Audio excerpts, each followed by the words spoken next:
I'm a member of Penrith and the Border CLP. In the first part of the talk, I'm going to outline what led to the formation of the Labour Women's Declaration of the group declaration before turning to some of what we've been engaged in since then. Some of us had known Labour as the first political party to take seriously the issue of women's oppression and discrimination. The protections Labour put in place for women were hugely important. The Equal Pay Act, and later the crucial recognition of the nature of violence against women. Labour took notice of and responded to the understandings of women's position in society that were being raised by the women's liberation movement. The party devised positive action in the form of women's officers who by the mid-80s were one of the key officers in every CLP, and encouragement for women to organise as groups, most recently in the form of women's branches. Labour's use of all-women shortlists in the 1997 election enabled 101 Labour women MPs to win seats, which was a vast increase on the 37 in the previous election. The introduction of the 2010 Equality Act by the last Labour government was a milestone, offering protection to 9 characteristics: age, disability, gender reassignment, marriage and civil partnership, pregnancy and maternity, race, religion or belief, sex, and sexual orientation. And the Act recognises that there may be conflicts between different characteristics. When changes were proposed to the Gender Recognition Act of 2004 to permit self-declaration as the other gender, often in tandem with discussion about changes to the Equality Act, many feminists felt alarmed. Our concern was amplified when it was decreed in 2018 without discussion at conference and with no consultation with women's groups that anyone who identified as a woman was eligible for both all women shortlists and the post of women's officer. No change had happened in law, and we now know no change is planned by this current government for England and Wales. I'll talk about the Scottish situation later. In common with many institutions and businesses, often under the guidance of Stonewall's Diversity Champions scheme, Labour had chosen to believe that self-identification with no gatekeeping of any sort would soon become the law. Biology is the basis of women's oppression, from female genital mutilation to reproductive rights. The socialisation of girls and regressive sex stereotypes, many relating to biology, are key aspects of oppression. Oppression and discrimination against majorities, whether working class or women, are not matters of psychological or social identity. They have a material base. We certainly cannot identify out of that situation. From 2018, leading women in all political parties and none were becoming concerned about the various parties' policies and intentions, most obviously in relation to proposed reform of the Gender Recognition Act. The SNP women were the first to create a public declaration, and a group of Labour women arranged a get-together for gender-critical, so-called, Labour members just before the Filia conference in Bradford in October 2019. There we decided that Labour needed a similar declaration to make visible the very many of us who were deeply uncomfortable with the way things were moving. It was our party, and several of us had only joined because we were so sure of Labour's understanding of these issues. It was a bitter disappointment to discover that Labour, in common with all the other political parties, was willing to replace understanding of the objective and material definition of sex with the non-observable inner feeling of something called gender identity. Hence, the first statement of our declaration is that basic understanding that was the foundation of the women's liberation movement and all that has developed from it over the last 50 years. Women and girls are subject to discrimination and oppression on the basis of their sex.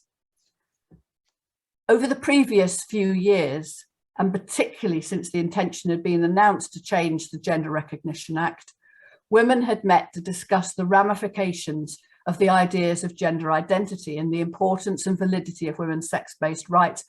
Almost without exception, these meetings had been disrupted and attendees harassed culminating in the truly shocking events which are pictured here at a meeting called by Women's Place UK during the Labour Party conference of 2019, shortly before our meeting at Filia. Women and men arriving at the meeting were abused in various ways, and speakers had to raise their voices throughout the meeting while the protesters banged on the windows and shouted. Shockingly, this behaviour was endorsed by 2 speakers on the conference floor the next day. Sadly, the need for security arrangements and ensuring the strength of venues to stand up to demands for cancellation, even when the meeting place is not notified until a few hours before a meeting, has continued. Thus, our second and third statements are: women have the right to freedom of belief, freedom of expression, and freedom of assembly, which comes from Articles 18, 19, and 20 of the UN Declaration of Human Rights. And 3, women have the right to discuss policies which affect them without being abused, harassed, or intimidated. The Equality Act was designed to protect 9 characteristics, of which 1 is sex. Single-sex provision is key to trauma-informed care in refuges, homelessness hostels, rape crisis centres, and the Equality Act permits generic and service-wide exceptions to the general assumption of non-discrimination on the basis of sex, where this is a proportionate means to a legitimate aim. That's the wording of the Act. It's also clear that in contexts where women are vulnerable, such as those that involve the removal of clothing, an assumption of single-sex provision would be legitimate. Hence, our 4th declaration point. Women have the right to maintain their sex-based protections as set out in the Equality Act 2010. These include female-only spaces such as changing rooms, hospital wards, sanitary and sleeping accommodation, refuges, hostels, and prisons. Transgender people understandably wish to continue to participate in sport after transition, but there is a mass of evidence to establish that anyone who is born male, and most particularly anyone who has gone through a male puberty, is provided with a major advantage in many aspects of sport. Lungs have greater capacity, limbs are proportionally longer, muscle mass is much greater, and so on. Hence, to permit those male people who self-ID as female to compete against women guarantees that the women against whom they compete will be at a disadvantage. In contact sports, such as boxing or rugby, there are serious physical dangers to women competing against those who have grown up as men. Additionally, in team sports and in selection for competition, the inclusion of trans women will mean that a girl or woman will not get the place for which they have trained. We held an unofficial fringe event at the last Labour conference, which covered many of these issues, and you can find the talks on our YouTube channel. Thus, our 5th point states, women have the right to participate in single-sex sports to ensure fairness and safety at all levels of competition. Just as groups of disabled people, people of colour and others, including trans groups, have a right to undertake activities together because of their shared experience, so we believe should women. Hence our point 6. Women have the right to organise themselves as a sex across a range of cultural, leisure, educational and political activities. Our shock and distress at what has happened at branch, CLP and national level when women have tried to self-organise impelled us to be quite specific about the need for the Labour Party and the trades union movement to step up. We condemn all attempts to undermine or limit the rights of women to self-organise and call on the Labour Party and the trades union movement to actively support these essential freedoms. Our primary purpose is to hold the Labour Party to its previously clear commitment to countering the disadvantage, discrimination and oppression faced by women, which in part involves, as stated clearly in the 2019 Labour manifesto, ensuring that the single sex-based exemptions contained in the Equality Act 2010 are understood and fully enforced in service provision. That manifesto stated that Labour would put women at the heart of government and would ensure that all policies and laws are equality impact assessed in order to deliver a fairer society for women and for all underrepresented groups. However, A key problem relates to the changes to the definition and understanding of the word woman in the Labour Party, which took place without consultation with women and with no assessment of the impact on us or the party as a whole. In consequence of this change, it has become very difficult for those women who object to the idea of gender identity being more important than sex to raise any issues connected to this. All too many women are harassed and silenced by individual members of Labour within their CLPs and by other Labour councillors. We are concerned that the leadership has not spoken out against such harassment. We are working to support those women and raise the problems within the party. We know of members who've been informed of investigations, others who've had membership refused on grounds such as hostility to gender, whatever that means, and then had all attempts at appeals delayed for not merely months, but years. Those of us who believe sex matters are frequently accused of something termed transphobia and of being trans-exclusionary radical feminists, which gives rise to the abusive term TERF. It needs to be absolutely clear that we do not hate or fear transgender people, nor do we wish to exclude them from society. On the contrary, we want the anti-discrimination legislation and the Equality Act to be used to protect them. We wish, in the materialist tradition of the Labour Party, to recognise the reasons behind the various laws and customs that have ensured the dignity and safety of women and girls. We raise these matters at appropriate moments in relation to proposed legislation or to statements made by MPs, peers, Labour officials, regional and CLP executives. As well as working to put important information out to all parts of the Labour movement and counter some of the misinformation, all that we are doing relates to the work of many other women's groups within political parties and in many other contexts. Currently, our Scottish members and other sisters in Scotland are working to counter the powerful influence of gender identity ideology on the Scottish government. A bill for gender recognition reform, raising many cross-border concerns, includes extremely worrying proposals to remove the need for any diagnosis of gender dysphoria or anything else, and reduce the minimum age for application to 16. We are among the very many groups and individuals who responded to the call for evidence at the committee stage, which has resulted in a majority of respondents opposing the proposals. We see responding to consultations and putting out statements in response to current news items as important aspects of our role. There is so much misunderstanding and misinformation around the whole issue of sex and gender in many different contexts. These issues pervade society and are in no way specific to Labour. So as well as working within the party, we comment and influence wherever we can. We hope that you will support our aims in whatever way you are able to do.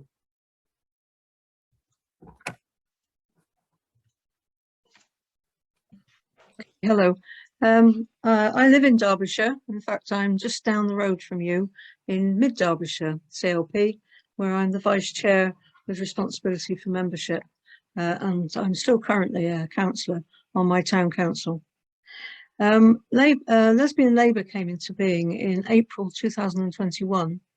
The year before, in February, a number of us had attended a LWD gathering in London, and part of what took place, there was a number of workshops that you could freely choose. Workshops like LWD and the trade unions or as councillors, and there was a small workshop which was about LWD and lesbians. Well, I'm a member of a trade union. At the time I was a borough councillor, but I chose to go into the lesbian grouping. And then we kept in contact with each other, and as I say, we launched in April 2021. All of the core group of Lesbian Labour are individual members of the Labour Party. Some hold elected office, some have been candidates in recent elections. As I've said, I'm still a town councillor. I was both a town and borough councillor for some time. And others are the sorts of activists that I'm sure High Peak got plenty of, leaflet deliverers and door knockers and all the rest of it. Right, so the main reason why we came into being, it starts really with the LGBT plus umbrella and all the other letters which somebody somewhere attaches to those basic 4 letters whenever they choose. Currently, lesbians in the Labour Party, as far as the Labour Party is concerned, are represented by LGBT Labour. That's not a position that we are particularly happy with. Lesbians are the legal definition of a lesbian is same-sex attracted. There was quite recently quite a long debate in our Twitter account with lesbians actually saying how sick they were of having to say lesbian, same-sex attracted to get over the message that anybody else that says that they're a lesbian, and that is incorrect. Same-sex attracted comes under the heading of sexual orientation in the Equality Act, so there should be no mistake about exactly who it is was a lesbian. The reason why we're unhappy with LGBT Labour is, and we say it doesn't represent us, is because we did at the beginning try and have a dialogue with them and try to see if we could find some sort of working together. But they made it quite clear to us at the very beginning that they saw us in using their own terminology. They said that we were obsessed with our sexual boundaries and therefore we were unacceptable to them. Being obsessed with sexual boundaries is something which quite recently has been thrown at us by a QC in the Alison Bailey Tribunal and by Nancy Kelly, the CEO of Stonewall, who said that we were sexual racists. What they mean by that is that as same-sex attracted lesbians, that's really the focus of our attention. The ones we are attracted to are other females and not anybody else. And that's, I don't know, I think we probably are the only group who somebody tells or criticizes when we say that actually we're not attracted to men, however they represent, however they present themselves. We took that debate about not wanting to remain. We call it forced teaming. That may be a terminology that you've heard of. Having to be teamed up with other bits of this lengthy alphabet takes the focus away from what it is we want to say. So we started a dialogue with the Labour Party itself by saying that we felt that lesbians ought to be able to organise amongst themselves, as do some of the religious groups that are within the Labour Party and other groups as well. But that's not been accepted, I'm afraid. We are still stuck with that. Interestingly, there's another group called the Trans Equality Group, and they came into being also around the same time as us, and they are in dispute with the Labour Party, just as we are, because they say that LGBT Labour doesn't represent their best interests. They too, their request to become Friends of Labour, the same as us, has also been denied. So that's quite interesting, isn't it? We have 2 very different groups, actually we've been in dialogue with them recently to try and understand what it was that they presented to the Labour Party, why they were refused, and the reasons they were refused were absolutely the same as we have been refused. I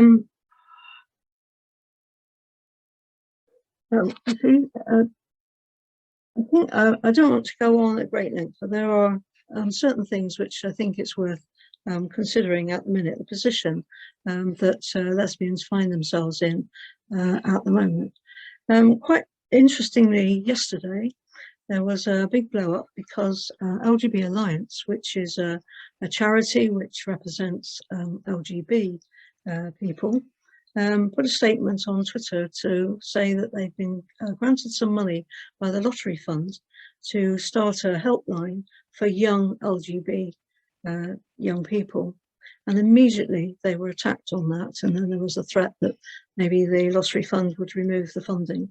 And so there was a lot of activity by supporters of LGB Alliance in trying to say to the Lottery Fund, please don't take the money away, because this is a service that's desperately needed.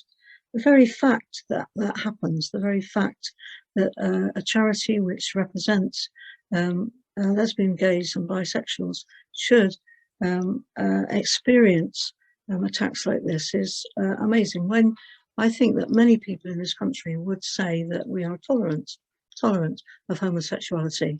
I don't somehow feel that tolerance is as strong as it was maybe a decade ago. It feels to me that that tolerance is slipping away. And so Lesbian Labour say to the Labour Party, you used to be the party of equality. You were the party that brought in civil marriage. You were the party that repealed the Section 28 Act and did other things to advance the equality of everybody. But currently, if we can't have a dialogue, if we can't express what we feel, and it is very difficult. I'm one of those, I'm not the only one by any stretch of the imagination, but I am one of those lesbians who has been accused of transphobia and had a very difficult time within my own, not my branch, thank goodness, but within my own CLP. And there are others who have experienced the same thing. So for us, it is there are several things which I'd want, before I finish, would want to raise, and that is one of lesbians' concerns are around young lesbians being caught up in the cult of identity politics, where particularly on some of the social media platforms, TikTok and others, there's a fair amount of grooming goes on to convince.